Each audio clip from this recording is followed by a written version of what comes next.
नमस्कार शेतकरी बंधूंनो, मी अनिल कोळेकर ॲग्रो एक्सपॅनलवरती आपलं सहर्ष स्वागत करतो. तर शेतकरी बंधूंनो, आपण एका सरी पडलेल्या शेतामध्ये काळ्या रानामध्ये जरी उभे असलो तरी शेतकरी बंधूंनो या ठिकाणी आपण कांदा लागवड केलेली आहे. पण बरेचसे शेतकरी म्हणतील की कांदा तर दिसत नाही, पण कांदा लागवड कशी केलेली म्हणतात. तर शेतकरी बंधूंनो, आपण याच्यामध्ये सुरुवातीला रोटर मारून कांदा विस्कटून दिलेला आहे, म्हणजे कांदा शिंपडलेला आहे सगळीकडे. आणि नंतर 2 फुटावरती सरी पाडलेली आहे कोळप्याच्या साह्यानं.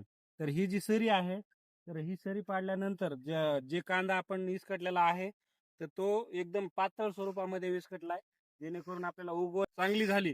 तर उगवण झाल्यानंतर त्याचं पोषण पण चांगलं व्हावं. तर शेतकरी बंधूंनो, ही एक वेगळ्या प्रकारची पद्धत आहे कांदा लागवडीची.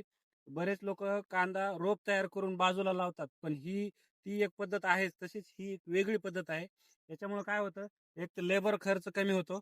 दुसरी गोष्ट, आपल्याला कांदा लावताना ज्या ठिकाणी आपण कांदा इसकटलेला दिसतोय, आपण इकडं जे शिंपलेला आहे, त्याच्यासोबत आपण खताचं पोतं पण एक सिंगल सुपर फॉस्फेट आणि बेलसप सुपर फास्ट हे आपण टाकलेलं आहे 10 किलो. तर शेतकरी बंधूंनो, हे जर आपण अशा पद्धतीने जर कांद्याची लागवड जर केली, तर एक तर आपला लेबर खर्च वाचतो. दुसरी गोष्ट, जे कांदा लागणार आहे त्याला उपटून दुसरीकडे लावायची गरज पडत नाही. आणि जिथं आहे तिथं आपण याला असं फोकाडी टाकली असं आपण या ठिकाणी आमच्या भागामध्ये म्हणतात. तुमच्या भागामध्ये काय म्हणतात हे कमेंट करून सांग. आणि याच्यामध्ये तुम्हाला उगवण झाल्यानंतर एक वेगळा व्हिडिओ मी तुम्हाला करून दाखवेन. तर त्या शेतकऱ्यामध्ये आणि जे उपटून रोप लावलेला आहे या शेतकऱ्यामध्ये काय फरक पडतो, हा आपण एक स्पेशल व्हिडिओ घेऊ दोन्ही पिकाचा कांद्यामध्ये. तर अशा पद्धतीने पण आपण लागवड करू शकतो. याच्यामध्ये शेतकरी बंधूंनो, तुम्हाला पाण्याची पण एकदम चांगल्या पद्धतीने नियोजन करता येते. याला आपण नागवडी पद्धतीने आपण याचे सरी वाफे करून घेणार आहोत, म्हणजे जेणेकरून पाणी देण्याला आणि कमी पाणी असेल त्या ठिकाणी आपल्याला एक एक वाफा पण भिजवता येते.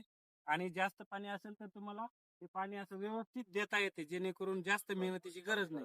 कमी वेळेमध्ये चांगलं नियोजन या ठिकाणी आपल्याला करता येते.